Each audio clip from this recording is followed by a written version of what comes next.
M'acompanya la regidora Bea Esporrin, que serà encarregada de defensar la moció que presentem en el primer ple ordinari d'aquest mandat.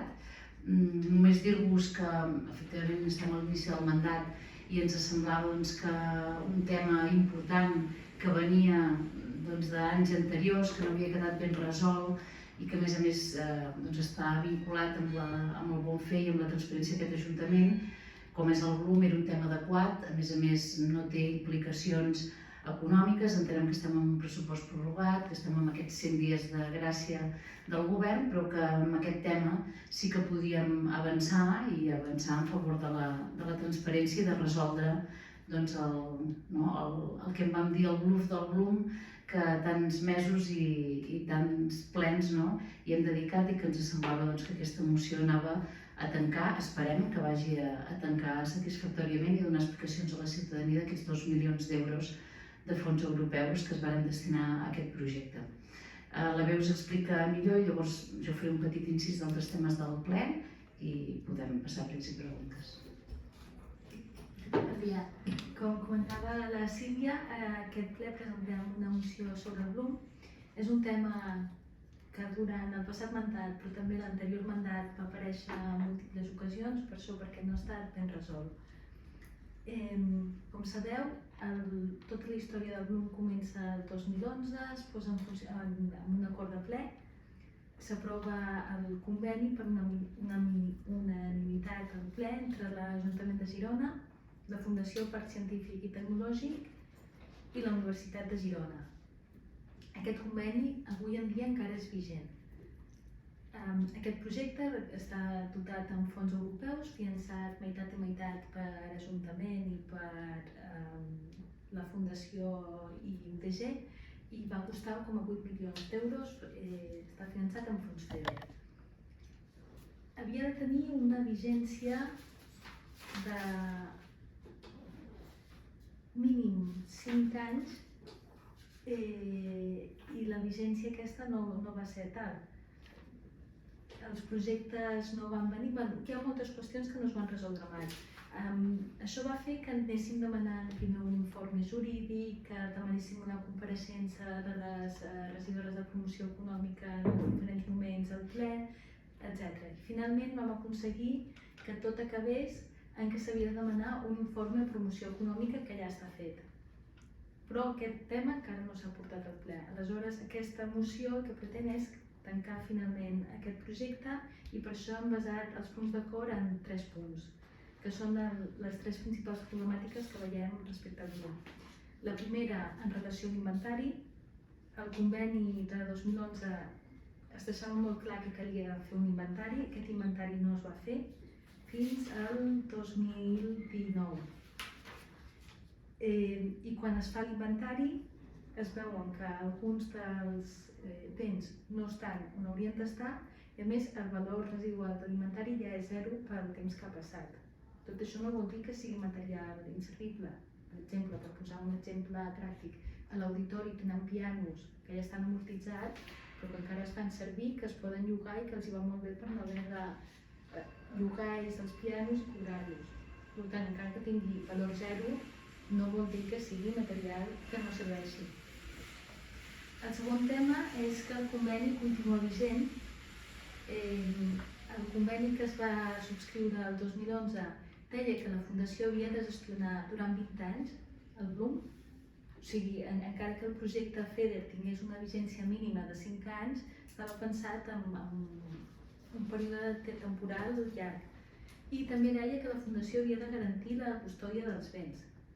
Per tant, aquí veiem un incompliment greu del que estableix el conveni.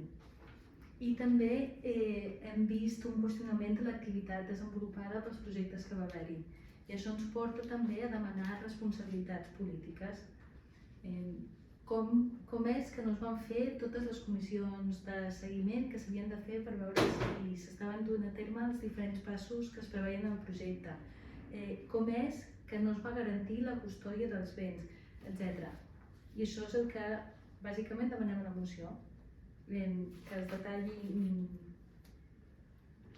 quins encàrrecs es van fer, que es depurin les responsabilitats polítiques, que es detallin quins són els riscos que l'Ajuntament de Girona assumeix per haver utilitzat fons europeus, especialment ara que també estem gestionant molts fons Next Generation, per tal d'evitar que això es repeteixi.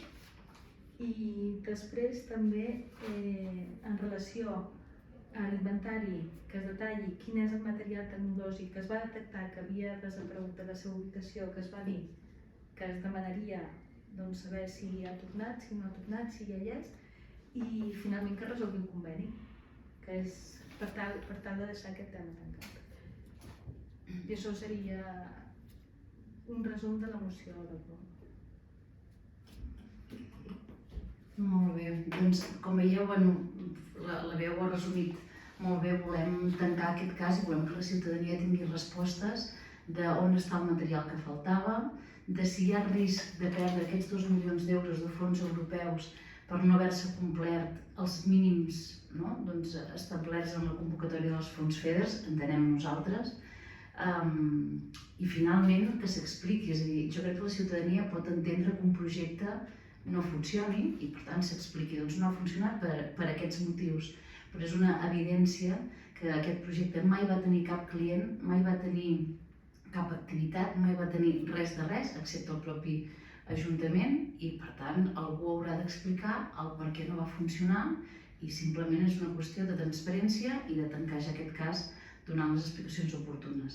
I per afegir, a part de la nostra moció, el ple és el primer ple ordinari, evidentment no hi ha un contingut molt extens encara, entenem que en els propers plens hi haurà més contingut, però sí que volem destacar de tots els punts un d'ells que té a veure amb la gestió dels recursos humans, que ja havíem vingut advertint des de principis del 2023 que estava havent-hi un gotet de sentències favorables als treballadors i treballadores d'aquesta casa, de l'Ajuntament de Girona, que s'havien vist obligats a recórrer la via judicial perquè no hi havia capacitat ni voluntat de negociació per arribar a acords, i per tant això ja ho anàvem advertint. En aquest ple ve el pagament d'algunes d'aquestes sentències per import de 160.000 euros, 161.000 euros, i a més per informacions que tenim dels diferents sindicats i representants dels treballadors i treballadores de l'Ajuntament de Girona, sabem que ja en aquests moments estan també en tràmit recursos d'entre uns 100-150 treballadors.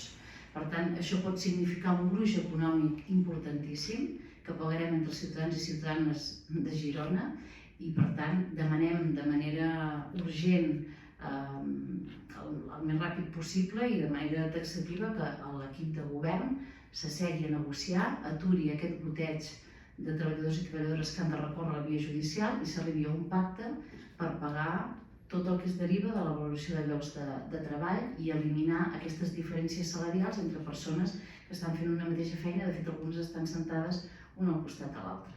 Per tant, demanarem això en el ple, que s'aturi aquesta via d'enviar els treballadors i treballadores a la via judicial i que s'assegui a negociar, perquè a part de les sentències hem de dir que a part dels interessos, a part de les costes que venen a engruixir aquest cost econòmic, si aquests treballadors i treballadores continuessin a la via judicial, podrien demanar efectes retroactius fins a 4 anys enrere, cosa que multiplicaria i molt aquest import econòmic.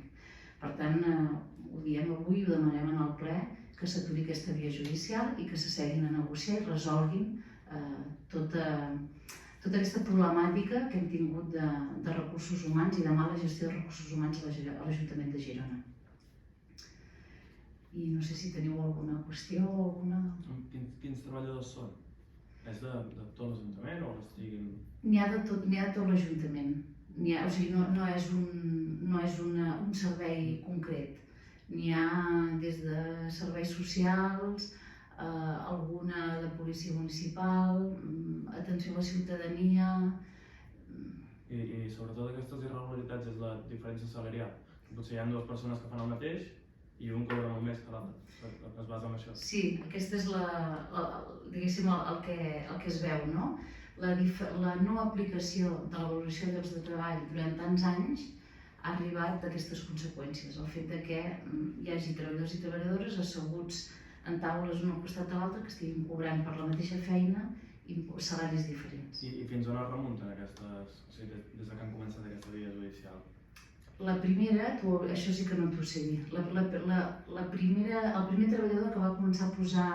Sí, per més o menys. Les primeres sentències varen arribar entre finals del 2022 i principis del 2023, doncs calcula que la via judicial es devia fer uns 6 o 8 mesos abans, principis del 2022.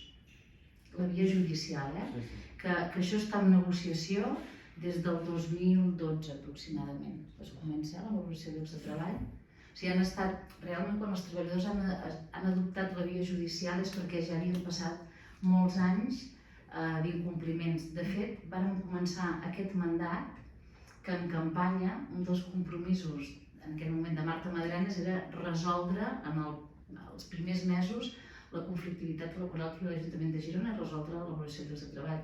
I hem acabat el mandat sense resoldre. Vull dir que són molts anys d'incompliments i per això demanem un canvi de rumb, un gir absolut amb les polítiques de recursos humans. No sé fins a quina xifra se podria enfilar la quantitat que ha de pagar l'Ajuntament si totes aquestes sentències, si no hi ha un acord entre Ajuntament i treballadors i aquestes sentències acaben arribant. Sí, fa de mal calcular perquè cada sentència i cada mes són jutjats diferents, per tant és difícil de calcular. Sí que sé que els sindicats estan estimant i per dir una xifra, vull dir que és una estimació que fan les forces sindicals i que ens han traslladat, estaríem parlant d'uns 10 milions d'euros. I com es pagarien? En aquesta ocasió, en aquestes sentències, s'ha escollit una via, com que estem en un pressupost prorrogat, que tampoc ens sembla del tot adequada, però efectivament les sentències s'han de pagar, que és amb la liquidació del pressupost del 2021. Els ajuntaments, igual que els ciutadans, quan vas a fer la declaració de la renda, arriba un moment, l'Estat et va entregant entregues a compte cada mes i arriba un moment en què es fa el compte definitiu. En aquest cas hi havia $500.000 d'euros a favor de l'Ajuntament de Girona.